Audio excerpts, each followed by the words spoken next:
Ngebule wiki emu empaka z'ensambagere zitumiddwa The Reign of Giants zigibweko akawuwe ku MTN Arena e Lugogo. Kampuni ya Matovu Property Consultants ekubyetwa abazanyi b'ensambagere okuli champion wa Uganda Mbakyala Patricia Plot, Alex Masiko ne Mubiru Shakil.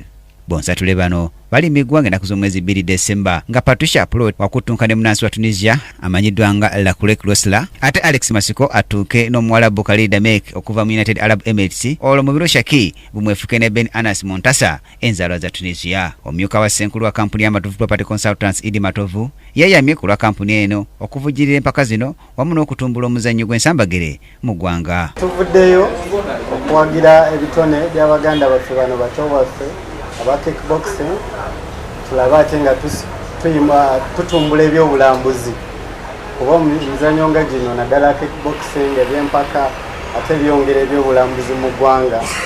So tuvuddeyo nga kampani kuba nera tubadde nga tujja nga tuwagira emizannyo egifaanaganako bwegiti. Champion wa Uganda Mbakyala Patricia Plot ategeezezza nti kafunye abavujjirizi wakulwa n'okuuka ejjembe okulaba ng'omusipi gwa Africa gusigaza wano mu Uganda. Come 2nd December and be a witness yourself.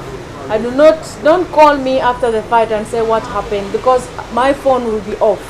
Come and witness it by yourself. Come and support your own people, because by you supporting me, you're supporting your own country.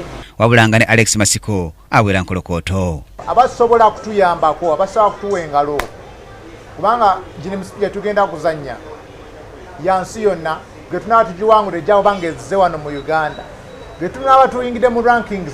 Tosobola nti bagenda ku rankinga nze bajja kuba barankinga fulaga y'eggwanga. Fulaga y'eggwanga yejja kubanga egenda waggulu. Brian Katende munabyamizannyo, Kingdom TV, amalindirire. This is Kingdom TV.